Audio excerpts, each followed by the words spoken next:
Chapter 13. Isabella's office after business hours had always been her sanctuary.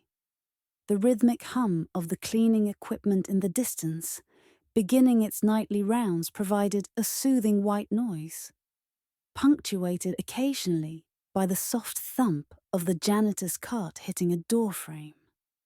The lingering scent of her afternoon coffee, mixed with the lemon polish on her wooden desk, created a cocoon of familiar professionalism where she could think clearly. Tonight, however, that clarity seemed beyond her reach. The contents of the informant's manila envelope that had survived water damage were spread out across her desk, along with the office reports from the 3 murder scenes. 2 worlds colliding on mahogany veneer.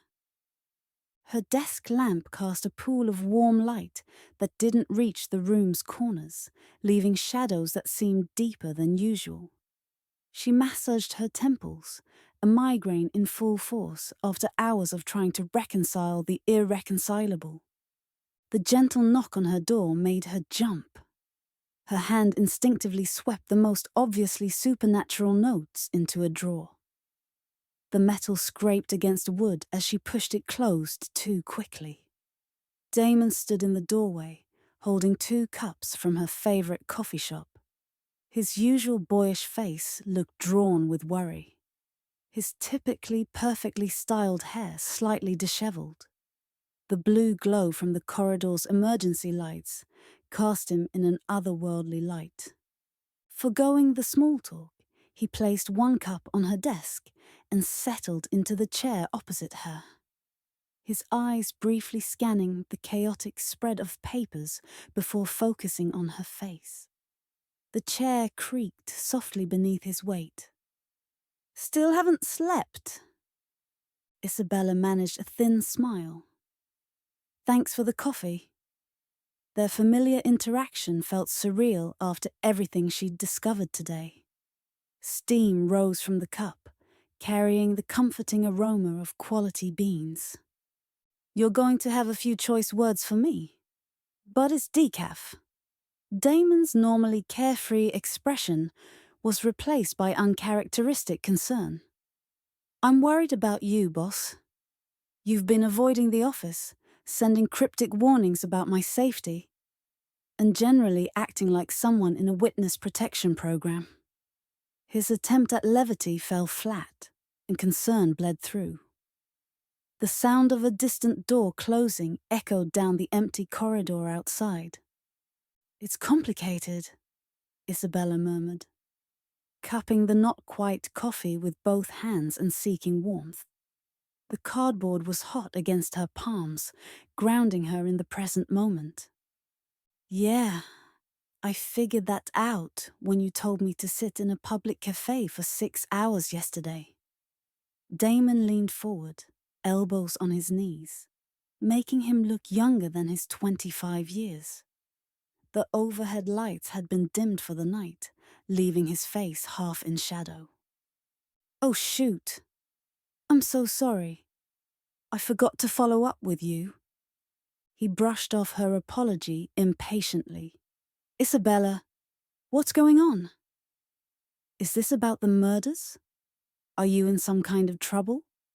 His voice dropped lower on the last question.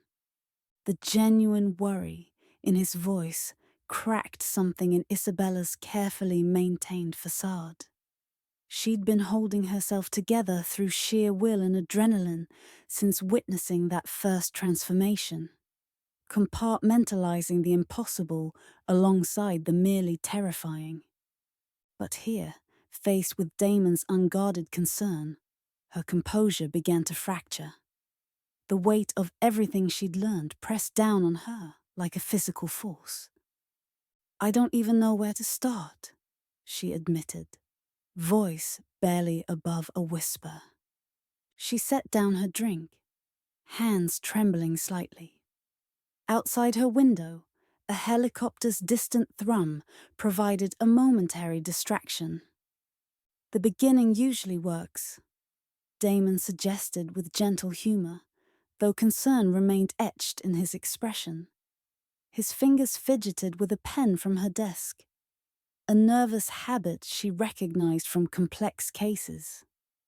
The soft clicking as he repeatedly pressed the retractable point measured their silence. Isabella stared into her coffee, gathering thoughts that seemed to scatter like mercury whenever she tried to arrange them into logical order. The steam rose between them, a fragile barrier distorting her view of Damon's worried face. What would you say if I told you I've seen things that can't be explained? Things that defy every rational framework we're taught to believe in? She looked up, meeting his eyes. Things that make me question whether I'm losing my mind. Her voice caught on the last words, revealing more vulnerability than intended. The confession hung in the air between them, impossible to retract. Damon didn't laugh or dismiss her, as part of her had feared. Instead, he studied her with an intensity she rarely saw from her normally easygoing assistant. He set down the pen, giving her his complete focus. The soft whir of the building's air conditioning filled the silence. "I'd say that sounds terrifying," he answered simply. "And that whatever it is, you don't have to face it alone." The steadiness of his gaze conveyed more than words: trust, loyalty, belief. The shadows in the room seemed to recede slightly at his words. A knot formed in Isabella's throat. "It is terrifying, and I'm not sure anyone can help, because the people who could explain it very well might be the ones I need protection from." She rubbed her eyes, suddenly bone-tired. The cool metal of her watch band pressed against her cheek, grounding her. God, I sound paranoid, even to myself. A humorless laugh escaped her, brittle in the quiet office. "You're the least paranoid person I know," Damon countered, leaning forward. The chair creaked beneath him. "You're methodical, evidence-based, and logical to a fault. If something scared you this badly, I'm inclined to believe it's legitimately scary." His faith in her judgment touched something deep within her, a reminder of the human connections that had anchored her before this supernatural storm. The darkness outside her window seemed less threatening with him there. Isabella looked at him for the first time in days. Damon had been her assistant for 3 years, starting as an eager law school graduate with an uncanny ability to organize her chaotic schedule. His brown eyes held the same earnest intelligence that had first impressed her during his interview. But right now, she saw something beyond their professional relationship: genuine concern and unwavering loyalty. The same qualities that had drawn her to hire him when other firms passed him over due to his dyslexia, a condition he'd overcome with brilliant adaptive strategies that made him one of the most thorough researchers she'd ever worked with. "The murders we're investigating," she began slowly, carefully choosing each word. "They're not normal crimes." She watched his face for any sign of disbelief or mockery. "The ritual elements, you mean? The blood draining and the claw marks?" Damon nodded, his mind already itemizing through the evidence they'd collected. Unlike many who found the gruesome details disturbing, Damon had always been able to analyze crime scenes with clinical detachment. A car alarm wailed briefly in the distance, then fell silent. "Yes, but it goes deeper than that." Isabella took a steadying breath, fingers lacing together tightly. The sound of her heartbeat seemed too loud in her ears. "The killer isn't human, Damon." The words hung in the air, impossible to take back. The ticking of the wall clock counted the seconds of silence that followed. To his credit, Damon didn't immediately dismiss her. He tilted his head, a characteristic gesture when her was processing complex information, waiting for her to continue. His expression revealed curiosity rather than judgment. A coil of his usually immaculately groomed hair fell across his forehead, humanizing him. "I know how this sounds," she pressed on. "But I've seen things with my own eyes that I can't explain any other way." The witness, Mia, wasn't high or confused. She saw exactly what she described. A man who moved like an animal, who wasn't entirely human. Isabella's voice gained strength as she spoke, relief in finally voicing what she'd been carrying alone. The words seemed to take physical form in the space between them, lightening the weight on her shoulders. "You're talking about something supernatural," Damon said carefully. His tone was measured, thoughtful, rather than dismissive. The vinyl of his chair squeaked softly as he shifted position. Isabella nodded, watching his face for signs of disbelief or mockery. Finding none, she continued. "There's a community living alongside us in Atlanta. They've been here for generations. They look human most of the time, but can change into something else." She couldn't quite bring herself to say werewolves out loud, the word still feeling absurd despite what she'd witnessed. She opened the top drawer of her desk and pulled out the documents she'd hidden inside it, handing them to Damon. "I got these from an anonymous informant, and almost got me killed in the process." She watched him closely as he went through the stack. The first image showed a man, distinguished, late 50s, silver hair swept back from a cruel face, standing over what, if the timestamp was to be believed, appeared to be their first victim, Sarah Duncan. The timestamp in the corner matched the estimated time of death. But what made Isabella's breath catch wasn't just the murder itself. It was the man's partially transformed state. His hands had elongated into claws, his jaw distended in a way that was neither fully human nor fully wolf, caught in a grotesque in-between that made her skin crawl. The photograph was slightly blurred, as if taken in haste. But the streetlight captured every horrific detail of the transformation, highlighting the inhuman gleam in his eyes. "Is that—" Damon leaned closer, squinting at the image, his Adam's apple bobbing as he swallowed hard. The collar of his usually crisp shirt was wilted from the day's humidity, a small detail that somehow underscored how far they'd strayed from everyday life. Victor Aldrich. Isabella had never seen him before, but she knew instantly. The family resemblance to Mikhail was unmistakable. The same aristocratic bone structure, though Victor's features were harder and colder, lacking the warmth that softened Mikhail's predatory beauty. Mikhail's uncle. She flipped to the next photo, her human instincts screaming at the wrongness of what she was seeing, even hours after first studying it. A security camera still from an ATM across from the second crime scene.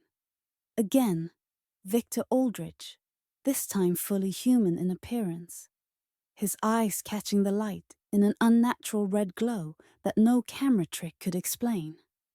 The ATM's harsh fluorescent lighting gave his skin a sickly pallor, accentuating the predatory smile that showed too many teeth. The documents were equally damning. Property records connecting shell companies owned by Aldrich to other victims' workplaces. Financial transfers, email communications with a city council member about cleaning up loose ends. Each page crackled with the stiffness of recent printing, the smell of toner still fresh. Most disturbing of all, photographs of other werewolves, some mid-transformation, others in meetings with prominent Atlanta officials, including the police commissioner and someone who looked suspiciously like the mayor's chief of staff. One image showed a partial transformation in a parking garage. The concrete wall splattered with something dark that Isabella refused to name. The web of corruption and supernatural influence spread far wider than she'd imagined. A spider's web with Atlanta caught at its center. "Jesus, Isabella!" Damon's voice was barely audible, his complexion ashen.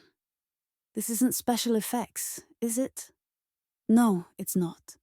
I've seen 2 of them transform in real life." He stared at her silently for a moment, the small desk fan oscillating in the corner stirring his halo of curls. "What have you gotten yourself into?" She saw the genuine concern in his eyes and felt a wave of protectiveness. Damon had always been loyal, but this was beyond what any assistant should have to deal with. The photographs between them represented danger most people never even imagined, let alone faced. Outside, a siren wailed in the distance, its plaintive cry fading into the night. A reminder of the human world continuing its rhythms, oblivious to the supernatural predators walking among them. "You should go. Forget you saw this. I'll handle it from here." Even as she said it, she knew he wouldn't leave. The set of his jaw, the determined glint breaking through his fear. Damon had never abandoned her on a complex case. And apparently, supernatural warfare wouldn't be the exception. Damon straightened his shoulders, adjusting his tie in a futile and endearing gesture, clinging to normalcy in the face of the impossible. The silk rasped softly against his collar as he tightened the knot. "Not a chance. You need help. And I'm pretty much all you've got right now, boss." He reached for one of the photos. A candid shot of Victor Aldrich shaking hands with the DA himself. Roger's face caught in a sycophantic smile that Isabella had seen directed at wealthy donors at fundraising galas. The glossy surface reflected the desk lamp's glow, setting highlights against the image's darkness. "Oh man, we are so fucked." "It explains why he's been so eager to shut down my investigation." Isabella gathered the materials, her mind already assembling the narrative. She tapped her fingers against the desk, a habit from her early courtroom days when organizing arguments. The quiet percussion echoed in the still office. Victor Aldrich was the alpha before Mikhail. From what I've pieced together, he was brutal, sadistic, broke from Lycan code by killing humans for sport. Mikhail challenged him, took control of the pack, and banished him. Now Victor's back, killing humans to provoke Mikhail. And he's got allies in high places covering for him. But why frame Mikhail for the murders?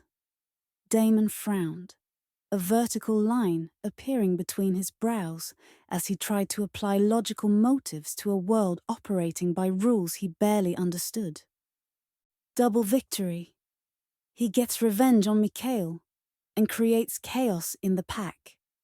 Without an alpha, the pack would be vulnerable. He could step back in, retake control. Isabella arranged the photos in chronological order, seeing the pattern emerge. Her hands moved with the precision she'd developed, arranging evidence boards before major trials, creating a visual storyline for future jurors. The photos made soft sliding sounds against the wooden desktop as she placed them. These killings aren't random. They're messages. All 3 victims had connections to Mikhail's businesses. Damon slumped in his chair. The artificial confidence drained from his posture, revealing the young man still only a few years out of college. "So what do we do?" Take this to the FBI? Witness protection? This is evidence of corruption at every level of city government. Isabella ran her fingers through her hair, pushing it back from her face as her mind raced through options, dismissing each as quickly as it formed. Outside, rain had begun to fall, soft patter against the windows creating a strange, soothing counterpoint to the horror spread across her desk. We can't go official with this. How do we explain the werewolf evidence without sounding insane? And even if we could, who do we trust? The corruption goes deep. The weight of the silence stretched between them as Isabella stared at the damning photographs. She could feel Damon's eyes on her, waiting for direction. For some semblance of the decisive boss he'd always known her to be. There's only one person who can fill in the missing pieces, she said finally, her voice barely above a whisper. The admission felt like stepping off a cliff. Someone who knows Victor's history, methods, and allies. Damon's eyebrows lifted. You're talking about Mikhail? Isabella nodded, already dreading what she was about to suggest. He's the only one who truly understands what we're dealing with. The pack dynamics, Victor's weaknesses, how deep this conspiracy goes. She began gathering the photographs, her movements precise despite the tremor in her hands. I need to see him. Isabella. Damon's voice carried a warning. This is the same man you suspected of murder just days ago. The same man is lying to you about what he is. I know. She slipped the documents back into their envelope, and the manila folder suddenly felt heavier than it should. But he's also the one who saved my life. And if these photos are accurate, he's the only thing standing between Victor and complete chaos. She stood, smoothing her skirt in an automatic gesture that spoke to years of courtroom composure. But her hands shook slightly as she reached for her purse. Besides, what choice do I have? Wait here while Victor picks off more victims. Let him frame Mikhail and destabilize the entire pack. Damon rose as well, concern etched in every line of his face. Then I'm coming with you. No, Isabella said, her voice sharp and final. It's too dangerous. If something goes wrong, you'll need backup. He crossed his arms, jaw set in stubborn determination. I didn't sign up to be a supernatural investigator, but I'm not letting you face this alone. For a moment, Isabella saw past his boyish features to the steel beneath. The same quality that had made him invaluable during their most difficult cases. But this wasn't a hostile witness or an uncooperative defendant. This was life and death in the most literal sense. The best protection we have right now is making multiple copies of these documents and putting them in places they can't be found. We're going to need leverage. She looked at him, just shy of pleading. Please tell me you'll help with that, while I deal with Mikhail. Damon looked like he wanted to argue, but relented after a moment. I hate it when you are right. Just promise you'll call me as soon as you wrap up with Mikhail. Isabella nodded. Damon reached into the upper right drawer of her desk and handed her 2 extra loaded magazines for her service piece. Watch your back, counselor.